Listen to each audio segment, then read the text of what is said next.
Uthi lesiphehli mandla sogesi sizodla izizumbulu zemali kanti uma sesiphuthuliwe sizoba ngesikhulukazi ukukhiqiza ugesi kusetshenziswa amandla emisebe yelanga njengoba sizokhiqiza ugesi ongu-60 megawatts.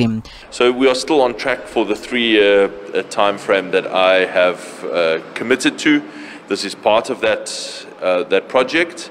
And so it's subject to the same time frame, and once it is connected and with the great assistance of the C40 climate finance now, we hopefully can make it go a little bit faster. Lolu hlelo luyingxenye yomkhankaso owaziwa nge-C40 cities nonhloso yawo kuwukulwisana nenkinga yokuguquguquka kwesimo sezulu. Cities account for over 70% of global CO2 emissions.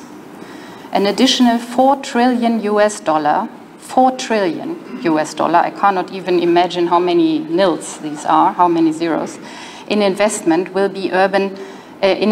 in urban infrastructure will be needed annually to address climate change. Lo masipala uphinde wethula uhlelo lwamanzi oluzoqinisekisa ukusimama kokusetshenziswa kwamanzi kuleli dolobha.